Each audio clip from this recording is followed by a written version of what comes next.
Bonjour, mon nom est Paul-André Durocher, je suis l'archevêque de Gatineau et vous écoutez Parole d'Avent, une série où nous essayons de percer un peu, comprendre un peu les lectures bibliques qui sont proposées pour la messe tous les jours, la messe quotidienne durant ce temps de l'Avent. Aujourd'hui, 22 décembre, nous approchons vraiment de la fête de Noël et nous continuons notre lecture de l'Évangile de Luc. Mais nous allons commencer aujourd'hui avec la première lecture et vous allez voir comment elle est liée vraiment au passage que nous lirons de Luc tout à l'heure. La première lecture du livre de Samuel, Samuel 1, versets 24-28. Le livre de Samuel se situe après le livre des Juges. Donc, Moïse a mené le peuple jusqu'au bord d'Israël, la terre sainte. Josué, son lieutenant, c'est le livre de Josué qui raconte la conquête de Canaan et l'installation du peuple. Ensuite, ça va être les livres des Juges qui vont un peu montrer l'histoire de ces 12 tribus qui sont fédérés d'une façon très flexible, on pourrait dire, jusqu'à ce qu'émerge un roi, Saül. Mais avant d'avoir un roi, il va avoir un grand prophète qui s'appelle Samuel. C'est Samuel qui va oindre Saül et éventuellement David. Donc, le livre de Samuel, le premier et le deuxième livre de Samuel, raconte l'histoire de ce grand prophète et des rois Saül et le début de David. Et ça commence avec la naissance de Samuel, qui est né dans une situation un peu difficile. Sa mère, Anne, était infertile. Hein? C'est une autre histoire, un peu comme la mère de Samson, un peu comme Sarah, un peu comme Élisabeth. C'est une autre histoire d'une femme qui se tourne vers le Seigneur et qui l'implore pour un enfant. Et elle fait un vœu, si j'ai un enfant, Seigneur, je te le donnerai pour ton service. Ton service. À l'époque, Jérusalem n'existait pas encore, c'était pas la capitale, il n'y avait pas de temple. Alors, il y avait l'Arche de l'Alliance qu'on avait installée au centre de Canaan, dans ce qui, au temps de Jésus, on appelait la Samarie, à une ville qui s'appelle Silo. Et c'est là où il y avait un prêtre, Élie, qui veillait à l'arche, et c'est là où les gens pieux venaient offrir des sacrifices à Yahvé. Donc, Anne et Elkana, son mari, s'y rendaient à chaque année, et c'est lors d'un de ces pèlerinages qu'elle a prié, et Élie l'a remarqué en train de prier pour un fils. De fait, il pensait qu'elle était ivre parce qu'elle marmonnait sa prière, puis elle lui dit « Je suis pas ivre », elle dit « Je suis en peine ». Alors, il a dit ben, que le Seigneur réponde à ta prière. Et de fait, c'est ce qui est arrivé. Elle devient enceinte, elle donne naissance à Samuel, et elle le garde avec elle jusqu'à ce qu'il soit sevré. Et c'est là où on reprend l'histoire à ce moment-ci. En ces jours-là, lorsque Samuel fut sevré, Anne, sa mère, le conduisit à la maison du Seigneur, à Silo. L'enfant était encore tout jeune. Anne avait pris avec elle un taureau de 3 ans pour le sacrifice, un sac de farine et une outre de vin. On offrit le taureau en sacrifice, un sacrifice d'action de grâce, évidemment, et on amena l'enfant au prêtre Élie. Et de fait, l'enfant va grandir, on pourrait dire presque au pied d'Élie, au service d'Élie.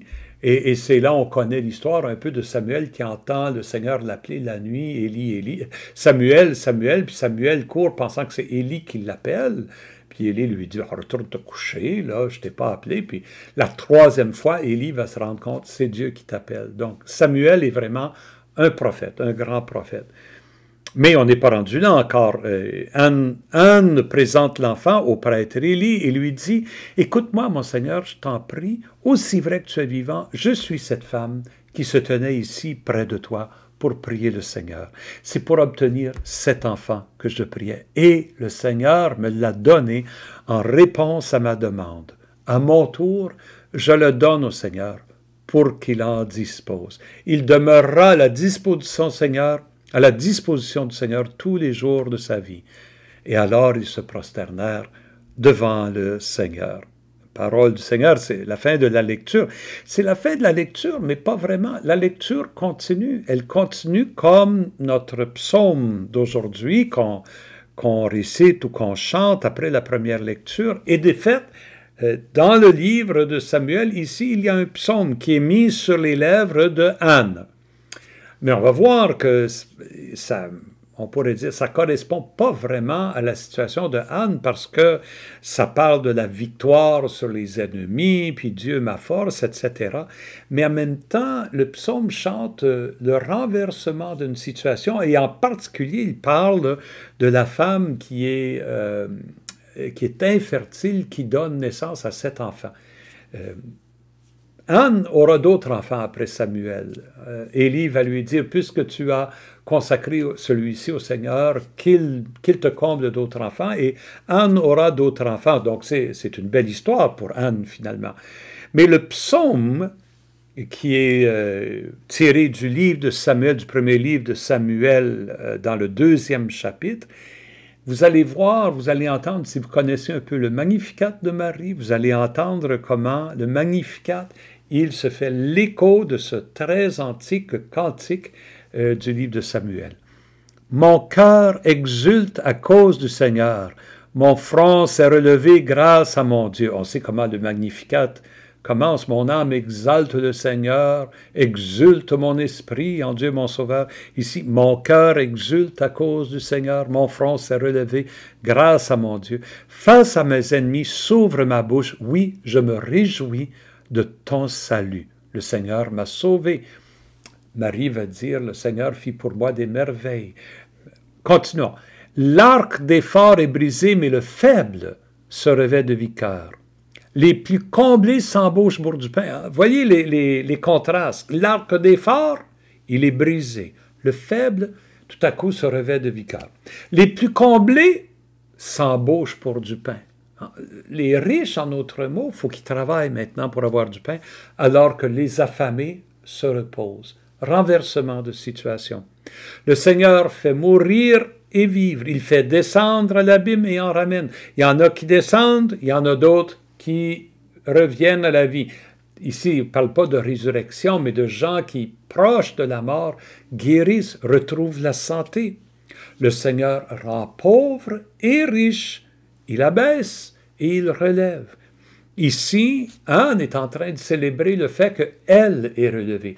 Le psaume célèbre le fait que Dieu est capable d'abaisser les ennemis, les riches et puissants ennemis, et relever le pauvre petit peuple d'Israël. Et on voit que ce psaume-là a pris tout un sens durant l'exil à l'époque du prophète Isaïe. Ça correspond beaucoup aux prophéties d'Isaïe qui dit Dieu va détruire les riches, cette puissance ennemie, cette ville forte. Dieu va l'abaisser et il va relever la ville de Jérusalem. De la poussière, Anne conclut, de la poussière il relève le faible, il retire le malheureux de la cendre pour qu'il siège parmi les princes et reçoive un trône de gloire. Alors voilà le cantique d'Anne que nous prions après avoir lu un peu le récit d'Anne. Mais maintenant on se rend dans l'évangile de Luc. Nous sommes au chapitre 1, versets 46 à 56. Hier, nous avons lu comment Marie, elle est saluée, elle va visiter Élisabeth, mais comment Élisabeth la salue? Tu es bénie entre toutes les femmes et le fruit de tes entrailles est béni. Donc, béni de donner naissance au Messie, mais doublement béni, béni soit celle qui a cru à l'accomplissement des paroles qui lui furent dites de la part du Seigneur, parce qu'elle est une femme de foi, parce qu'elle est, comme je le disais hier et avant-hier, proto-disciple, le modèle du disciple pour tous nous autres.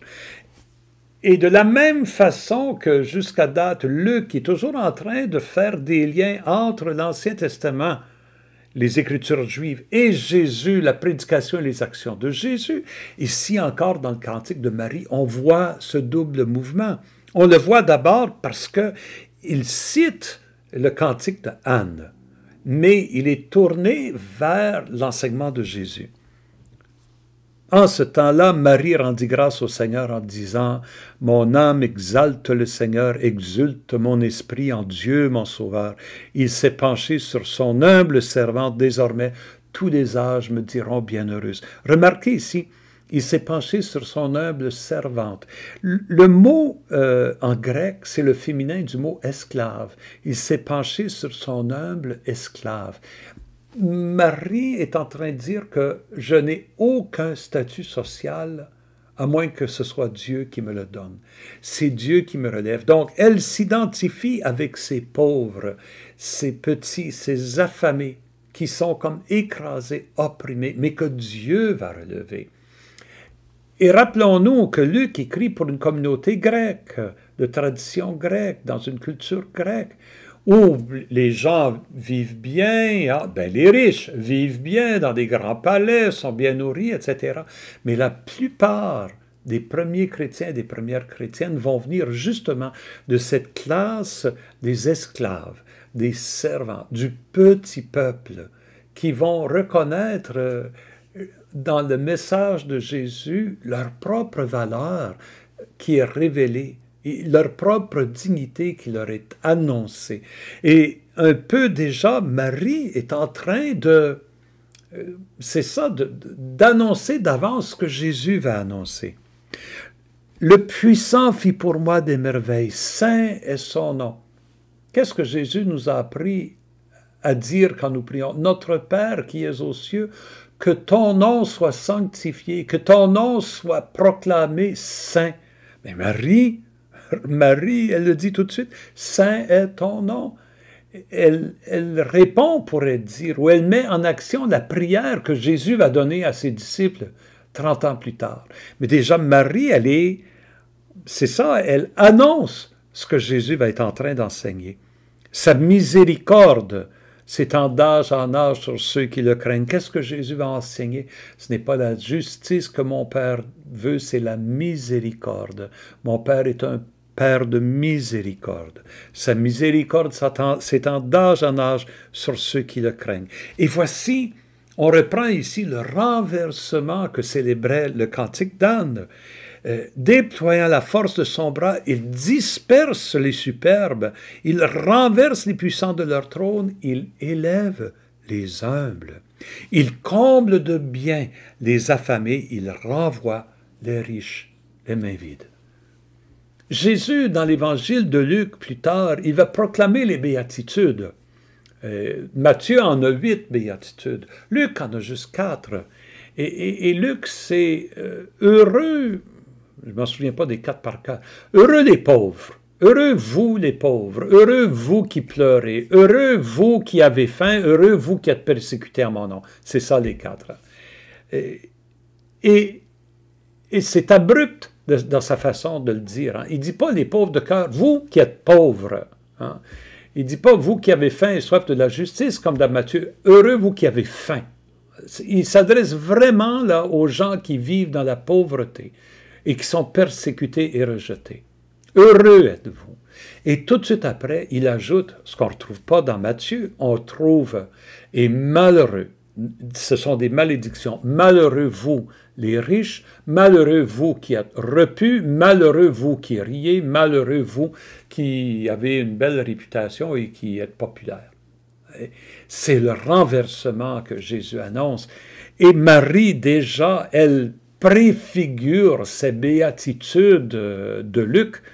Et la plupart des exégètes s'accordent pour dire que la version de Luc est probablement plus proche de ce que Jésus a historiquement dit. C'est pas dire que Matthieu y invente des fables.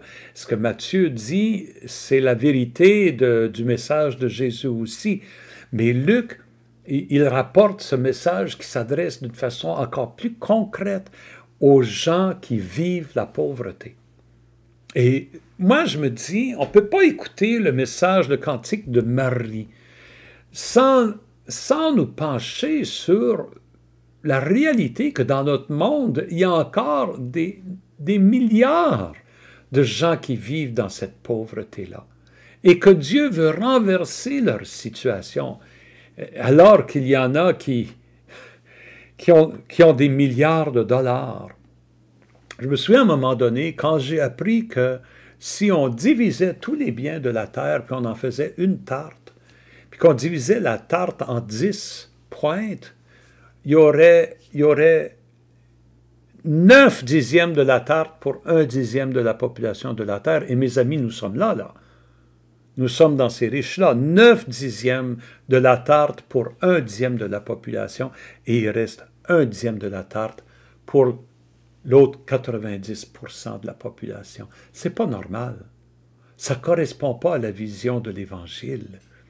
Et je me dis, on ne peut pas célébrer Noël et la naissance de Jésus si nous ne sommes pas prêts à faire comme Marie et à prendre son message au sérieux et à célébrer un Dieu qui veut renverser ces situations d'injustice et à nous y engager, nous aussi, avec le Seigneur, avec le même enthousiasme que Marie. Marie conclut, il relève Israël, son serviteur, il se souvient de son amour, de la promesse faite à nos pères en faveur d'Abraham et de sa descendance à jamais. Nous retournons l'écho vers Abraham. Voyez la transition, nous passons de Abraham et des Écritures juives, de Anne et d'Isaïe, nous passons vers Jésus. Et ces deux chapitres-là, les deux premiers chapitres de Luc nous aident à faire cette transition avec Marie comme personnage principal. La lecture finie, Marie resta avec Élisabeth environ 3 mois, puis elle s'en retourna chez elle. J'ai pris l'habitude de vous lire l'ancienne eau du jour. Aujourd'hui, l'ancienne eau se lit comme ceci. O rex gentium, ô roi des nations, désiré des nations, pierre angulaire qui de deux font un. Viens et sauve l'être humain que tu as formé de la glaise.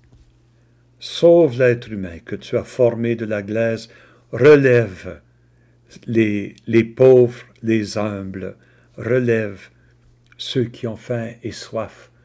Sois le Dieu du renouvellement. Voilà notre prière aujourd'hui, ma prière, que je vous invite à faire vôtre jusqu'à demain.